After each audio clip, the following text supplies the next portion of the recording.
Welcome to Master the Science of Miracles, where we will explore the ancient science of transforming your ideas into your physical reality. Join us on a thrilling adventure that pushes beyond the limits of conventional beliefs about what it truly means to be human, as we unravel the truth about how powerful you really are. In each episode, we will discover the elements of the reliable, repeatable, step-by-step process for making the miraculous and ordinary part of your life.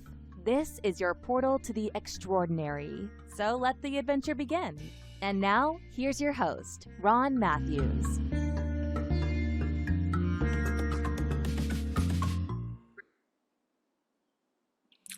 Welcome back. As you can see, I'm not in the studio today. I'm coming to you from my home office. And today's show is a little bit different than previous shows. Today, I'm going to be giving you the recording of a podcast that I did with my dear friend Cherise Sisu last year. And I'm doing this because I realized that in the process of making all these videos I've been sharing with you as part of the Master the Science of Miracles system, that you folks don't know anything about who this crazy old bald guy is that comes to you from the studios at WMCT. So please enjoy this podcast that I did. It's about an hour long, and I had such a good time talking with Cherise. She has a wonderful podcast, and I suggest that you check it out. I've included both the leader and the trailer for her show, so I encourage you to go on YouTube and look her up. And I hope you enjoy it. And as always, if you have any questions, you can email me at ron@masterthescienceofmiracles.com. So until we talk to each other again, make miracles an ordinary part of your life. Enjoy the show. Bye for now. Ready to have a deeper conversation about body and soul, sacred leadership, and our collective evolution? Welcome to the Wise Body Ancient Soul podcast with me, your host, Cherise Sisu.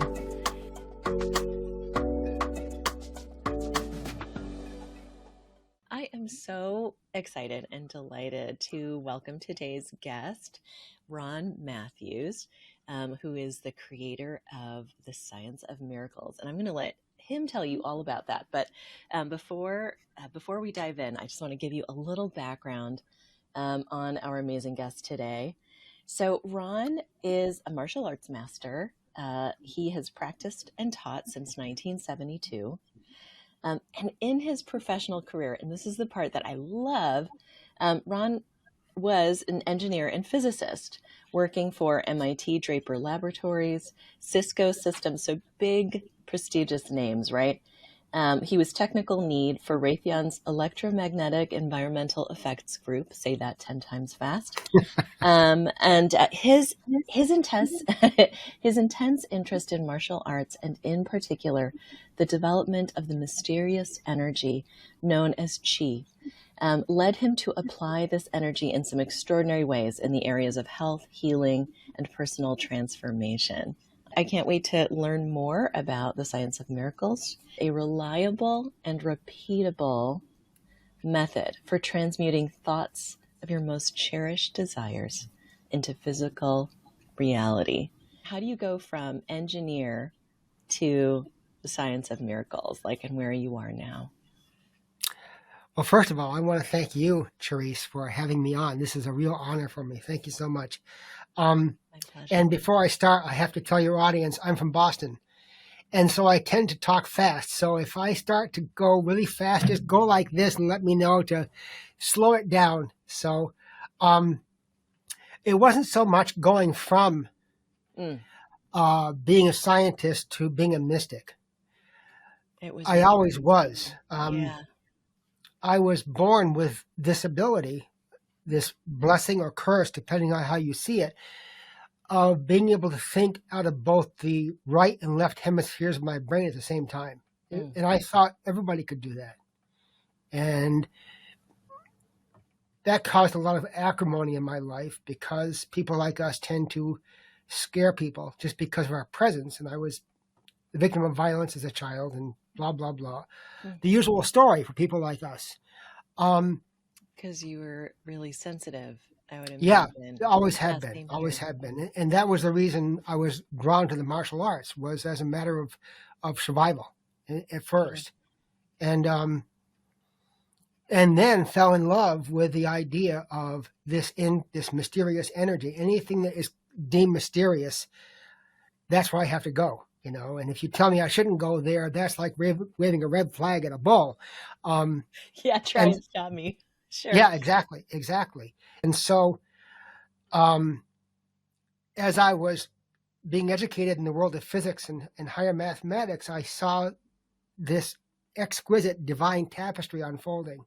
Everybody else was suffering with the math, and I was thinking, oh my God, this is the blueprint of the universe. How cool is this? And so that was how I made my bread and butter. I ran 2 martial arts schools at night.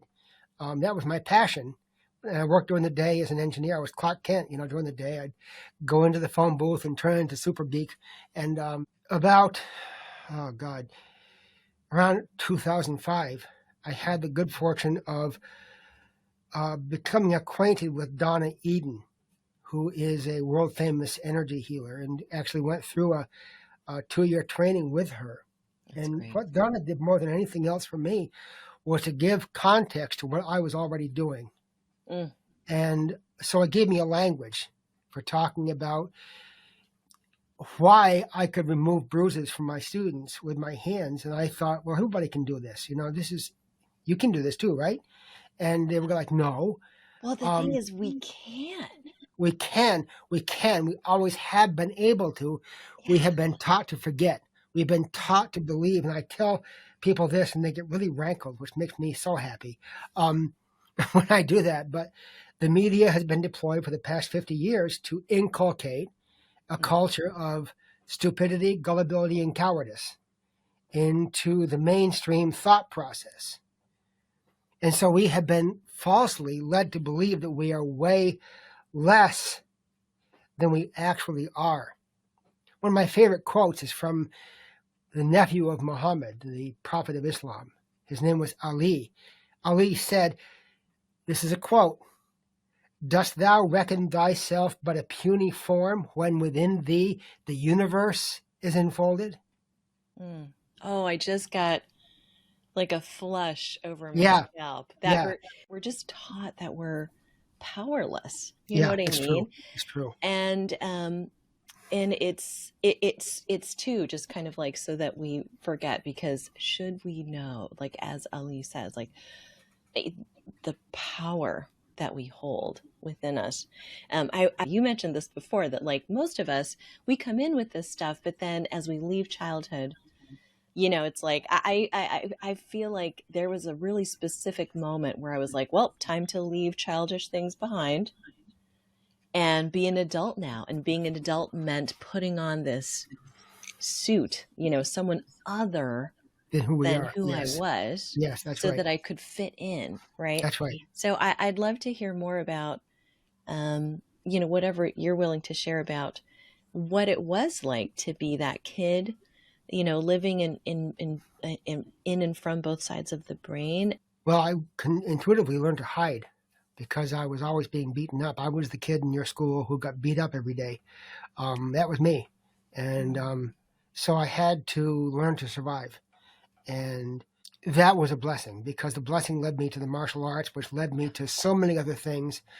But what I wanted to talk about, if I may pivot with your permission, Sure. to master the science of miracles, which is the name of the system that I created.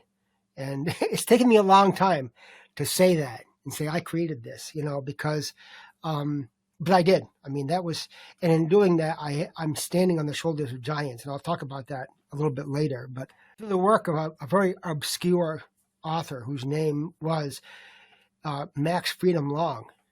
He wrote a book called The Secret Science Behind Miracles. And I read that book 20 times if I read it once. And there was something in there that at once intrigued me. And at the same time, I said, he's missing something here. There's something he's not seeing. And so I began to reconstruct what he was doing and had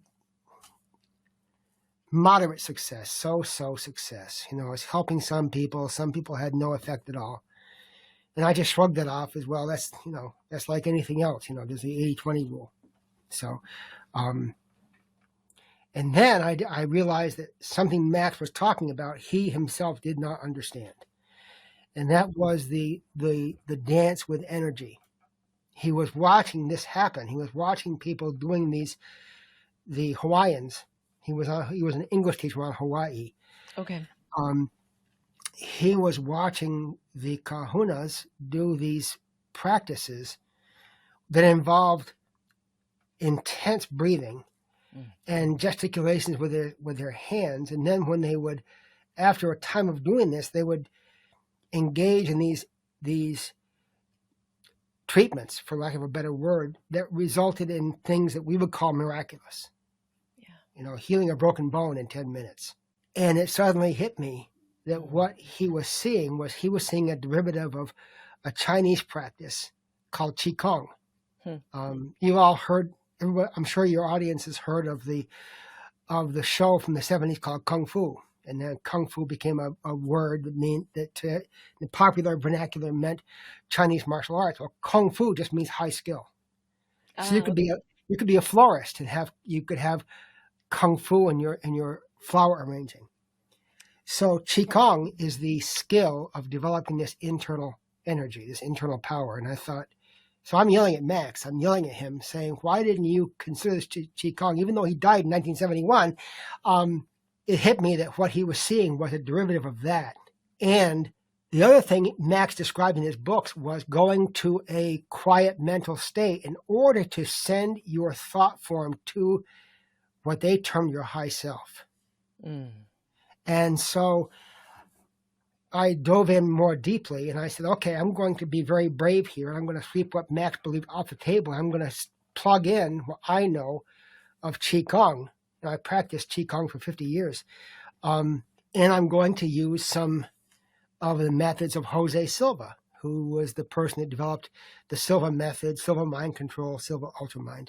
And when I did that, what happened left me in slack-jawed awe because the results were scary. They were so good, they were scary. And I thought, okay, this is something. And so I wrote everything down I could think of about this. And it's a book. I haven't published it. I have to rewrite it. But I wrote it and I said, okay, before I bring this to the world, I've got to vet this and make sure that what I'm seeing happening from the things I'm doing aren't just a fluke. They aren't just one of those things that it happens and you go, well, that was just a one-off. That was a nice coincidence. So I began bringing a number of people through the whole system. Yeah, I would.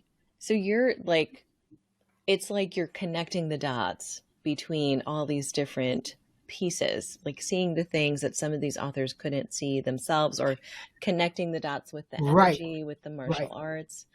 So you said left you slack-jawed and awe, like what were some of those, what did you witness?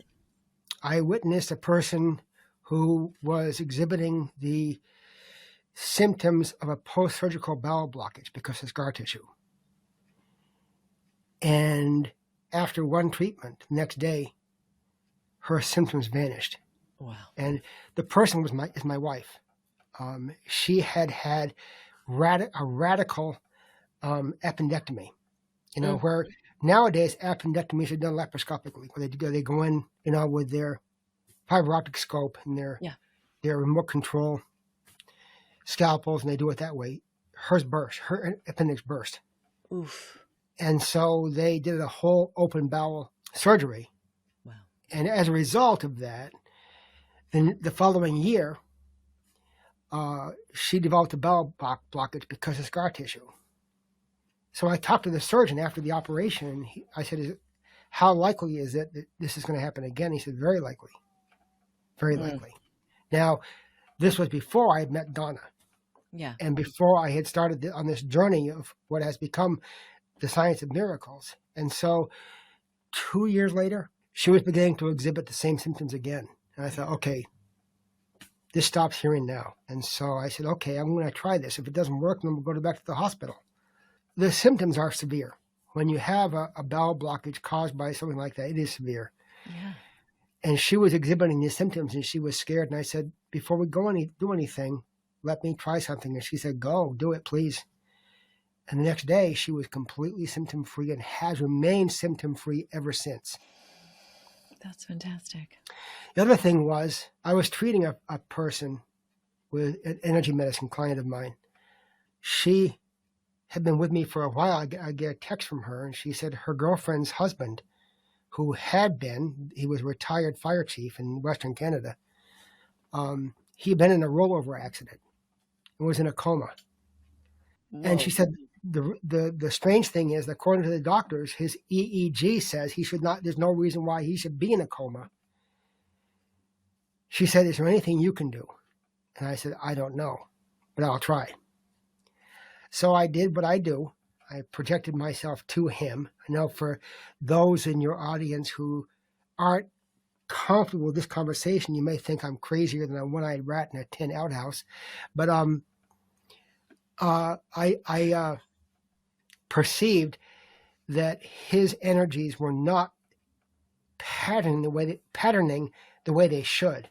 Mm. If you could see energy, if you could see your aura, see my aura, you would see that it's made up of a kaleidoscopic pattern of these crisscrossing, very, very symmetric, very beautiful energies. Mm. That's a harbinger of health. When we are sick or when we're under duress, those energies tend to deviate from that pattern. They go straight up and down. It's called homolateral energy patterning. Mm. And this guy was homolateral. So I did some work on him to reestablish his energies, brought myself back to the present, went back to work. 20 minutes later, I get a text from my client. She said, Marty just woke up. Wow. So I thought, well, that's weird. Okay, that's a slack-jawed moment. And my son used to be a professional psychic, so I called him and I said, did I do this? And he said, yeah, you did. What's the problem? So those are just a couple of the more dramatic ones. Others of them have been less dramatic, but no less impactful for the person. Sure. When I talk about the high self, in all the holy books of the world, the Bible, the Bhagavad Gita, well, not the Bhagavad Gita, but major holy books talk about us as being created in the image and likeness of the creator of all that is, whether you call it God or Yahweh or Allah, doesn't matter what you call it because it's beyond our comprehension anyway, so call it whatever you want. Our high self is a perfect replica, a perfect image of that, reflection of that in the temporal world. Analogous to the way the sun appears in a mirror. If you hold a mirror up to the sun, is the sun in the mirror? No, of course it's not. The sun's 93 million miles away. It's 1,000 times bigger than the earth. However, if you look at the image of the sun in the mirror, it will blind you just as surely as if you looked at the sun. Yeah. And in that way, our high self is that reflection. The 19th century prisoner in exile, whose name was Abdu'l-Baha, said that part of us is the ray of the sun of reality. Now, if you follow that line of reasoning, that is an entity which loves us beyond our ability to comprehend. If you think of the person or persons that loved you in your life beyond your ability to deserve, regardless of whatever you had thought you had done in your life that made you bad, they still loved you. It didn't matter. They still loved you. Now multiply that by 100,000.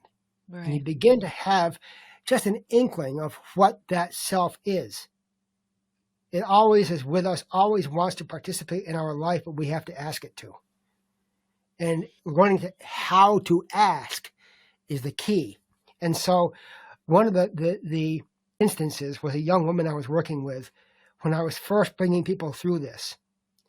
And so I taught her she said that she had never, when she meditated in the morning, she was never able to get into that meditative state. So I showed her a 30-minute process. I just do this once a day for 30 days and you'll be good, right as rain forever.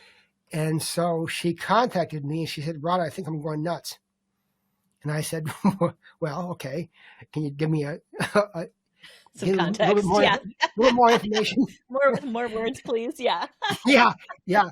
And she said, whenever I go into meditation and I begin focusing on my desired outcome and loving it as though it's my dearest beloved, Yeah. I'm suddenly in a situation where my eyes are just flowing with tears and I'm overcome with gratitude and joy and love. And I said, well, congratulations, my darling. You have been in intimate contact with your high self. Yeah. That you have graduated. Go forth and conquer. Set the world ablaze. And that is really the essence of what Master the Science of Miracles is. It is recognizing that we are not a body with a brain. We are, in fact, three beings in one. Three beings in one. So if you were a student of psychology, you would be familiar with the work of Freud and Jung, who talked about the subconscious and the conscious minds. And Jung even postulated the collective superconscious. The Kahunas, who are they are descendants. The Polynesian mystics are descendants of a society that existed at least 10,000 years ago. And they were able to vanquish or to eliminate poverty, illness, and conflict or aggression from their society because of their understanding of the triune nature of the human experience. And so we have this conscious self, which nominally is our brain. That's the part of us that thinks linearly, it does algebra, it has ideas. That's the big one. It has ideas. It creates possibilities. It balances a checkbook. It does all that stuff. Linear thinking confined to the five physical senses. Then the subconscious is a very enigmatic part of us. And, the late Candace Pert, in her book, Molecules of Emotion, pointed out that the subconscious is actually distributed throughout our physical body. Yes. And that consciousness is actually expressed through the energies in our bodies, the meridians, the chakras, the aura in particular. There are others, but I don't want to digress. Sure. So the subconscious administers and controls every involuntary function in our bodies: our heartbeat, our blood pressure, our digestion, movement of lymph, growth and decay of cells, everything. Everything is done by the subconscious. It happens beneath our conscious awareness. And it is the part of ourselves that drives the bus of our lives. Exactly. It drives the bus. Exactly. It's the invisible driver. Very often, for so much of us, we'll just be going through life not aware of our driver's agenda.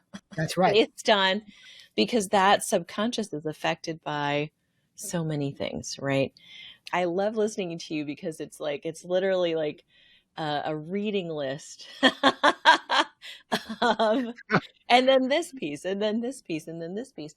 And I think, it really goes beyond connection to synthesis, right? I find that so many of the folks that I'm drawn to, because I'm of this generation as well, it's like the bridge generation, right? Like we are bridging from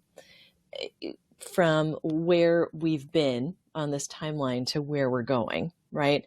And that really requires bringing together wisdom traditions, lineages, some ancient pieces along with new pieces, right? It's mostly remembering stuff that we did. That's right. That's right. But then being able to translate it for modern day human, right? Yeah, it's and true. So I mean, like what you're describing is like it's exactly that. So the subconscious, it remembers everything we have experienced from birth until the present time. Everything. Even the things that we're not consciously aware that we were exposed to, your subconscious stores them. And it has the mental capacity, the mentation, to use the fancy word, of a younger sibling, a 9 or 10-year-old sibling who desperately wants to please, wants to be of service, can be moody and a royal pain in the backside. I don't know what you're talking about, Ron. No, of course not. Neither do I. I have no idea. It's sort of like inner child a little bit, like this.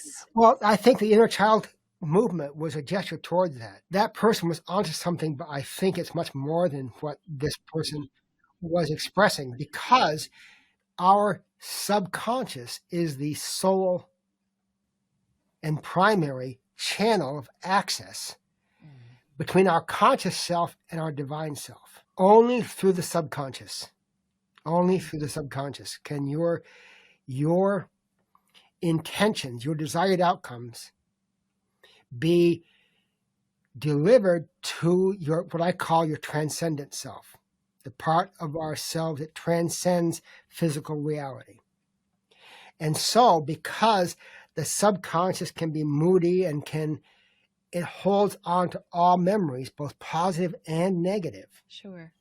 Would this include, because as you're speaking, I'm thinking this would include past lives as well, because as that connection with our higher self, with that part of us that is eternal, with our divine self, right?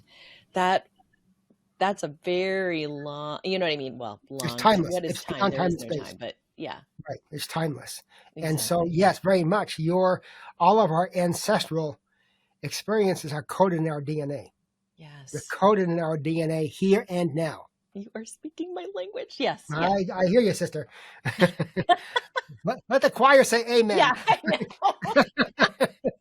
But this is like it's this intricacy that for me is like, how just it all comes together with the body, with the, you know what I mean, with the subconscious, the conscious, all of that, just the tapestry, like you were saying, is so complex and beautiful.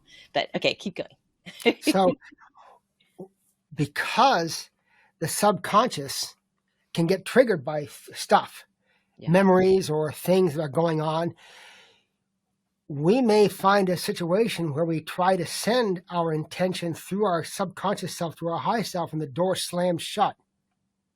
And so this is where dowsing comes in really handy, because I use my pendulum to interrogate my subconscious. And so the first time this happened, I mean, I'm pretty good at keeping my channels open. And I was doing something, I forget what I was sending intention for. So I created my multi-sensory thought form, which is part of the process of the Master of the Science of Miracles system.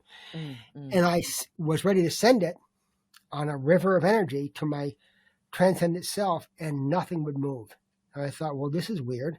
Right. So I got my pendulum out and I said, okay, this is not moving because of anger. No. This is not moving because of greed. No. This is not moving because of fear. Big time, yes.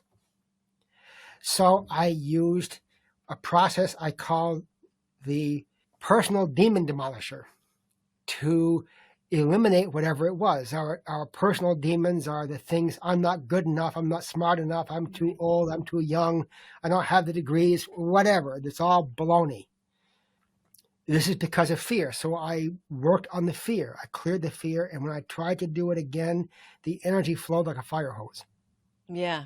And so in that moment, I realized that this has to be an integral part of Master the Science of Miracles, because when we state, I'm going to do this, my reach is going to exceed my grasp, I'm going to do something that scares the bejesus out of me. Yeah.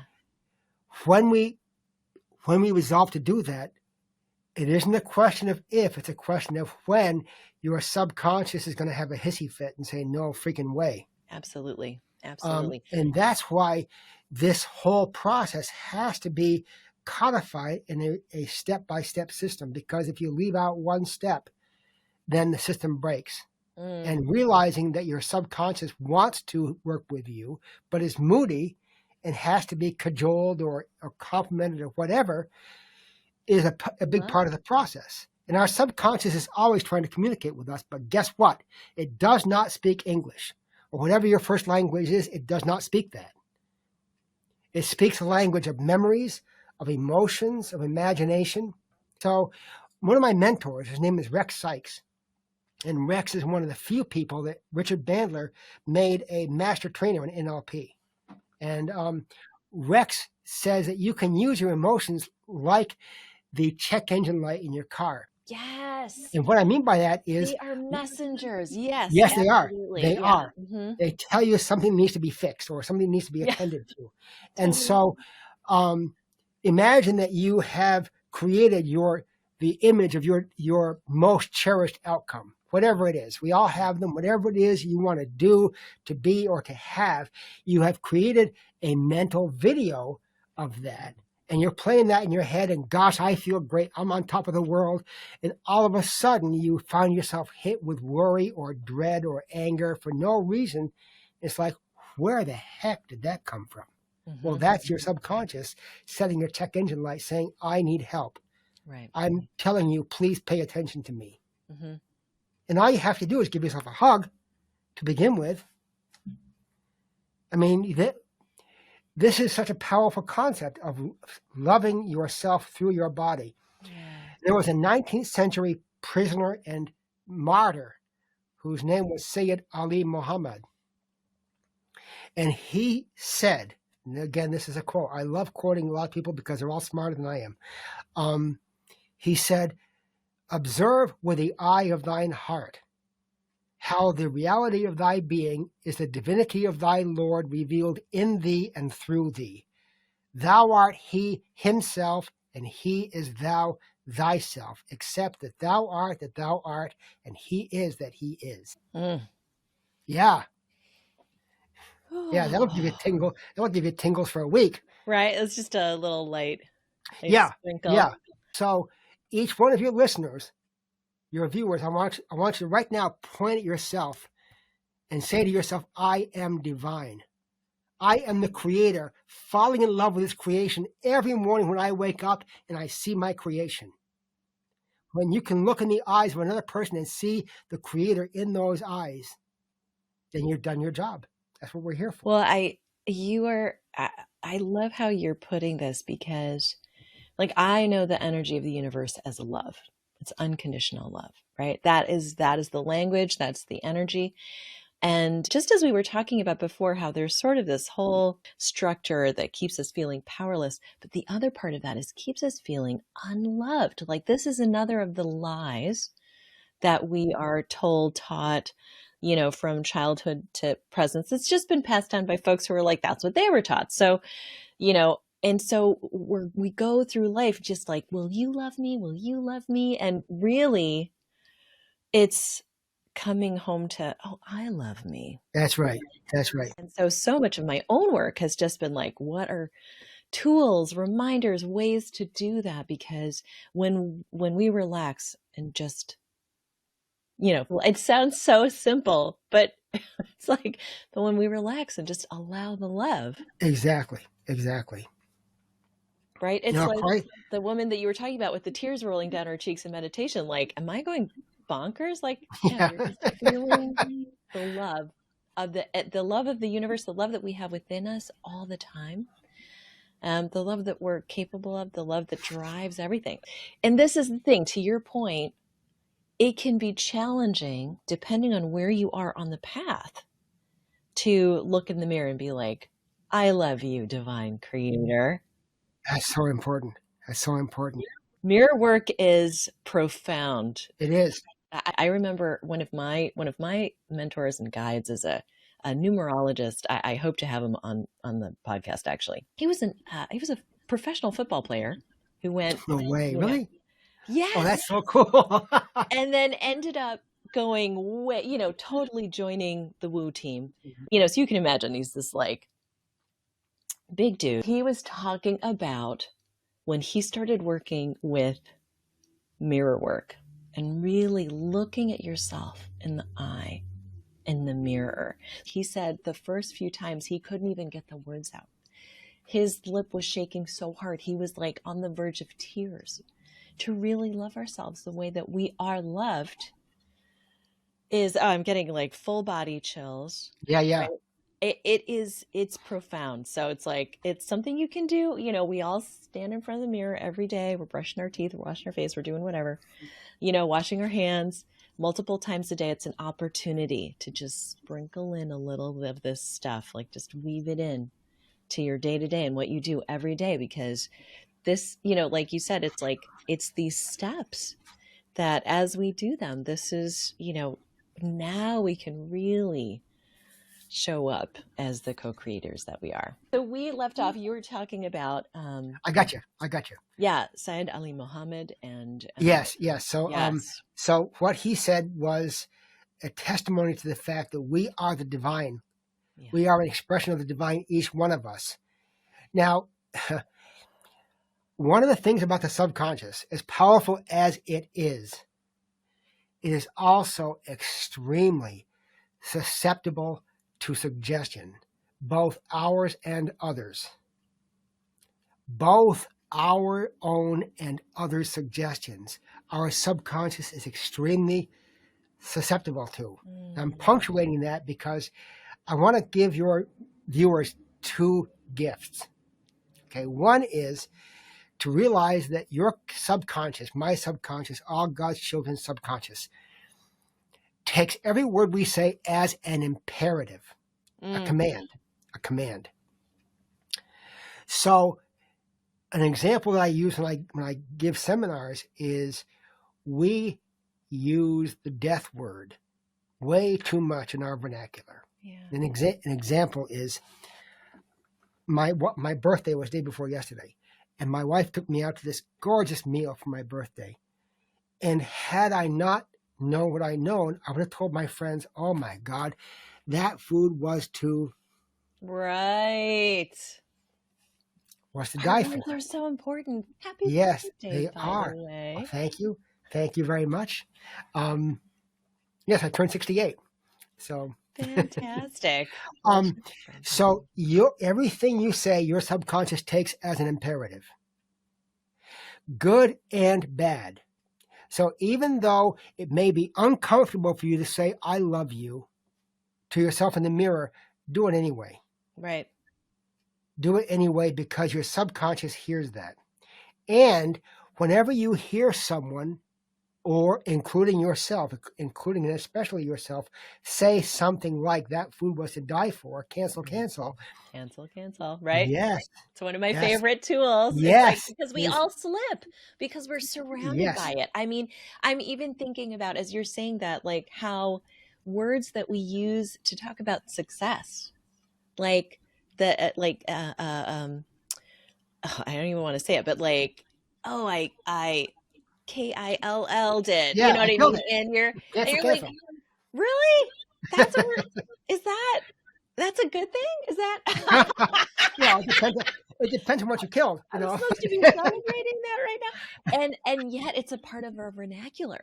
Yeah, right? It is. So it's so powerful because it's it's like our words are incredibly important. I mean, I'm reminded of a story that Dr. Michelle Peel told on her in one of her talks, and she's a powerful healer, amazing teacher as well. And she talked about having people on her table, because she's a naturopath, highly gifted for many, many years. And people would get on her table, be healed, sit up, and the first things out of their mouth, "I can't believe it. I don't believe it." And just like that, the healing would be reversed. And exactly. Like, this is the power of our word, right? This is why, like when we talk about 4 agreements, integrity with your word, so key, so important. I love the weaving together of all the different mystics and wisdom traditions, because it's like, I feel, and I share this with you, everyone's holding a piece of the medicine. Everyone is holding a piece of the truth. And when we bring it all together, right, and we think of the way showers and the wisdom keepers and the folks who held onto this knowledge, some of them to their detriment, right? We talk about martyrs. We talk about people who Absolutely. gave up their Absolutely. lives That's to right. keep this wisdom and pass it forward so that you and I could today be able to embrace that and That's incorporate right. it. That's right. So yeah, so our words are super, super important. Our words are magic, which is why they call it spelling. Magic. Yes, that's right. That's So right. when we find ourselves saying something less than resourceful, immediately say out loud or mentally, cancel, cancel. That's a cue to your subconscious to disregard what you just heard. And then replace it with a more resourceful alternative. So when someone tells me, oh, my back is killing me, cancel, cancel. And I replace it with, oh, his back hurts really badly. Sure. And the other thing is, when somebody asks you, hey, Cherise, how you doing? I feel What do great. you say? I'll say like, I'm great. I'm wonderful. The reason I ask that question is because, first of all, they don't want to know. Huh? First of all, they don't want to know how you are. They just do that because that's what we do. Right. So if somebody says to me, hey, how you doing? I say, Day. Yeah. oh, well, I got this crick in my neck, and I woke up not feeling so good. And after the third thing you recite, you look at their eyes, and they're going, oh, my God, why did I ask? Please, Jesus, take me away. Right. I was just being polite. Yeah. Yes, exactly. So in the 19th century, there was a very famous French psychiatrist named Émile Coué. Mm. And he taught his patients to every day when they got up to say to themselves, either out loud or silently. Out loud is better because your subconscious hears you. Every day and in every way, I'm getting better, better, and better. Mm. So when we signed on this morning, before we started this interview, you asked me how I was. Do you remember what I said? No, but did you say that every day? I said better and better and better. That's right. Better and Better. better. Yeah, better and better. Oh, Because when you say that, your subconscious takes that as an imperative. It begins to act on that. And when you say that again and again and again, yeah, your subconscious begins to go into a condition where it's looking for opportunities to make that true. Yeah. Even if you are laying on the operating table after a trauma, if somebody says to you, how are you? You say better and better. Absolutely. Now, I may die in 5 minutes, but I'm going to be better and better because I'm not going to suffer anymore. Right. So from now on, those are two arrows that your viewers can put in their quiver. Oh my goodness. Cancel, cancel, Yeah. and better and better. I love So, it. Cherise, how are you? Oh, better and better all the time. That's what I thought you said. What I love about that is, it's so I first of all, I love how you use the word resourceful. Resourceful. How can we make this, of source, but and what I love about what you just did, because I'm a wordsmith, I'm a word person, right? So the difference between what I had said before, I feel wonderful, I feel great. It's great. It's also like static, limited. right? When you say That's better right. and better, however, That's right. now it's also containing It's moving. that possibility Always for moving. more, which is like, all right, I like it.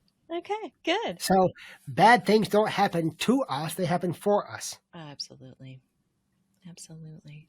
That's that for me has been one of the most profound shifts in my own life because, like Yo came from just a lot of stuff as a kid. And for the first few decades, it was like it happened to me. And I'll never forget the moment where my higher self kind of cracked through. I was on the phone complaining yet again about my life to someone yet again. And almost, it wasn't like a voice, but it was just this knowing that was like, so this is it. This is your life. Like, this is what you're going to do with, Seriously, dude? like it just like flashed on like all these gifts, all these, and like, oh, they really wanted me to pay attention. Wow. Wow. All these gifts, Charisse. And this is what you're doing with your life right now. You know, it was just, they were just holding up a mirror is all they were doing. And I was like, oh. And you know what? It was like, yeah. At what point do we even get bored of repeating the same, you know, the angsty stuff versus like, okay, when you say this, and for me, it's like, it opens up that curiosity too. Like, okay, this is happening for me, right? Like this thing just fell off my shelf for me. And I know why, because I was talking about, Charisse, you've been given all these gifts and are you using them? Right? my board of directors, my guidance team is very happy. They're like, okay, you're listening. You're dancing the horror right now.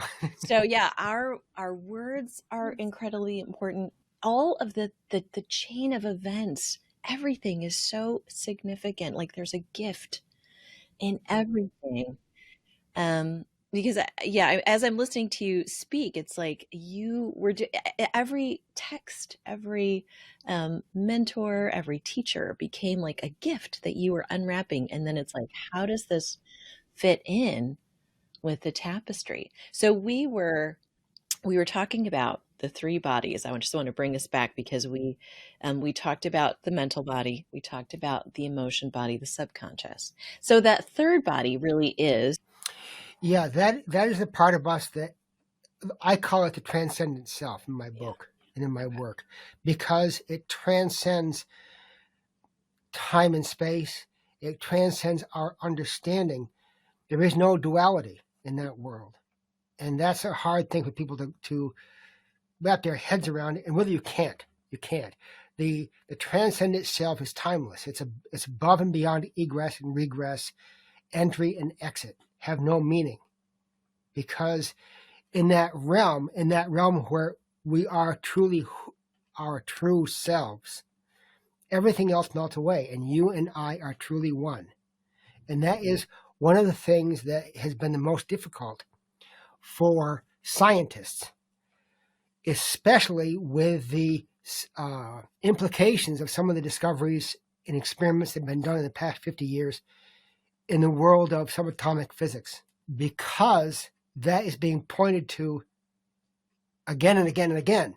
And the biggest joke that God played in recent times was the results of the double slit experiment. And that was the experiment. I don't want to go into it because it's kind of long and boring, but what basically cut to the bottom line, the result of the experiment depended on whether or not there was an observer, someone observing, a conscious entity observing. Now, if you take that and you extrapolate on that, you don't have to extrapolate too far before you come to the conclusion that the fundamental currency of the universe is not the atom. It is consciousness. You basically teach people how to communicate with that higher self, that transcendent self, through the subconscious, right? And you have this methodology that you've tested, put together, drawing from all of these different traditions, so that it's just practically infallible. Well, everyone who has gone through this system, who has been compliant, and by compliant I mean have done the work, because there is work to be done. Absolutely. This is not a magic bullet where you take a pill and now you're enlightened. It requires daily practice, determination, all those things that we know have to happen if we're going to make significant change. But every person who has gone through the system, who has done the work, has had a profound, I'm not overstating that one iota, has had a profound life-changing transformation. Whatever was their challenge in life, it was transformed. And they did the transformation. And so in order for this to be valid in any context, it had to be systematized in such a way that it is reliable and repeatable. Because if it's not, it's just a hodgepodge. Do some of this and do some of that and pray that something good happens. It can't be that. So there is a step-by-step process, and you have to do each step. And none of the steps is difficult.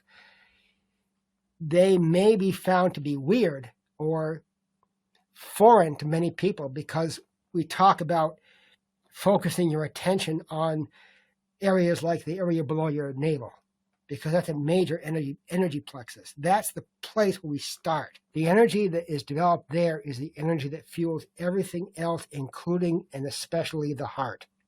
Now, when you talk about that energy center in the chakra system, would that be your second chakra? Yeah. Second chakra, yeah. In the Chinese system, in Qigong and in Tai Chi, it's the lower Dantian. Dantian means sea of energy, S-E-A of energy.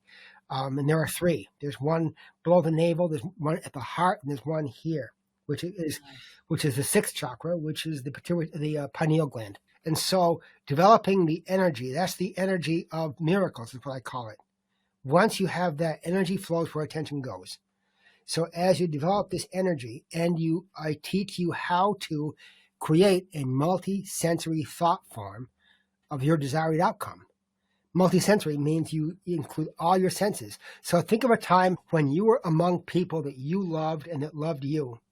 You were happy, you were confident, everything was just firing on all cylinders. Okay? So if I asked you, if I said, Therese, please close your eyes and go back to that time and associate into it, relive that time, see the things you saw, hear the things you heard, feel the things you felt. As you do that, you are going to enter an altered state of consciousness where you've associated into that memory. When you do that, I then ask you to affirm that these things I'm feeling are part of me every bit as much as my eyes, my ears, my nose, my toes. Yes. And so I can deploy them whenever I choose to.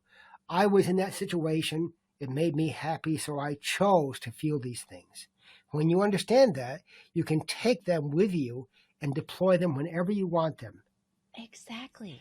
So now take the thing you most desire and turn it into a movie you're watching on a movie screen in a theater of your life as it will be when you are in possession of that which you desire to do, to be, or to have. And then step into the screen and become it and love it like it's your most cherished loved one and feel all those things.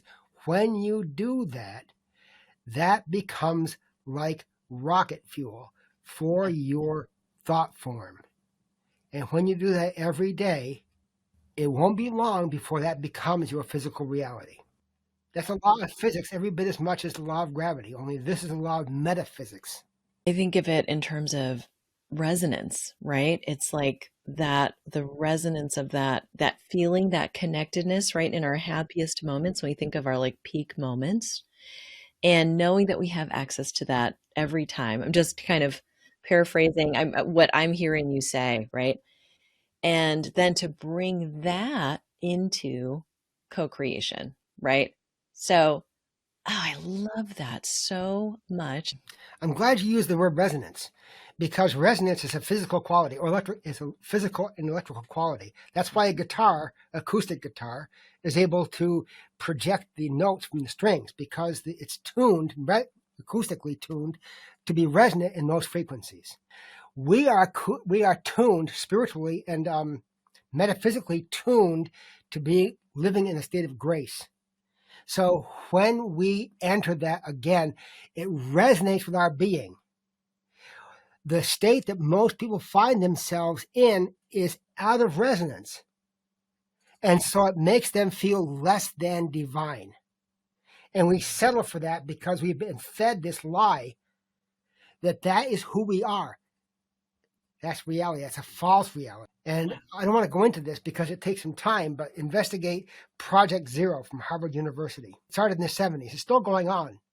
But that basically showed the effects of what the Western education system on our true intelligence, both right brain and left brain. I believe that. We started out talking about the kahunas, this sort of intelligence of connecting with the earth, the same knowingness that got schooled out of us, right? Basically, you know what I mean? And it was like severing this whole part of ourselves that was connected with all that is, that, you know, this is the same knowledge that my ancestors were able to navigate all over the world, right? In their boats, the same wisdom where, you know, Aborigines can find their way across completely unmarked territory because they know, they feel it, they're connected, right?